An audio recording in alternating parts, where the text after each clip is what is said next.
Hello दोस्तों, हमारे YouTube channel पे आपका स्वागत है। आज हमारे सास गावे जाते हैं, मझिल की सास हमारे साथ है। वाह थुअर थुअर देख ले मेरे बूढ़ा का यार गावत जाती है। अच्छा लगे हमारे सास का गाना तो लाइक करना, शेयर करना, चैनल पे नए तो सब्सक्राइब करना प्लीज़। मेरे चैनल को सपोर्ट करिए।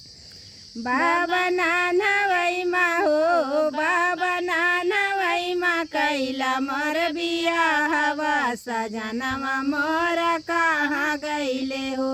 बाबा नाना वही माँ हो, बाबा नाना वही माँ कैला मोर बिया हवा सजनवा मोर कहाँ गईला हो। बेटी जौने रहिया हो, बेटी जौने रहिया गईले परदेस वही रहिया घना बाबूरी। बेटी जौने रहिया हो, बेटी जौने रहिया गईले परदेस वही रहिया घना बाबूरी।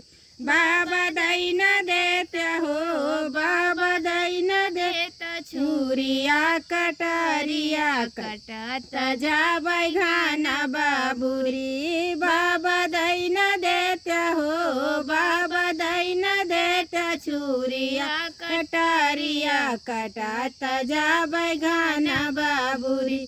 बाबा नाना वही माँ हो, बाबा नाना वही माँ कैला मोर बिया हवा सजनवा मोर कहाँ गईले हो। बेटी जौने रहिया हो, बेटी जौने रहिया गईले परदेसवा तवाने रहिया ना दिना हरी। बेटी जौने रहिया हो, बेटी जौने रहिया गईले परदेसवा तवाने रहिया गा दिना हरी। बाबा दैना देते हो, बाबा दैना देते फरुहा टोकरिया पटत जाबै ना दिना हरी। बाबा दैना देते हो, बाबा दैना देते फरुहा टोकरिया पटत जाबै ना दिना हरी। बाबा नाना वही माँ हो, बाबा नाना वही माँ की हमर बिया हवा सजनवा मोर कहाँ गईले हो। बेटी जौने रहिया हो, बेटी जौने रहिया गईले परदेसवा तहीरे रहिया गई चोरवा। बेटी जौने रहिया हो, बेटी जौने रहिया गईले परदेसवा तहीरे रहिया गई चोरवा। बाबा दैना देता हो, बाबा दैना देता ढाल तलवारिया मारत जाबै चाही चोरवा।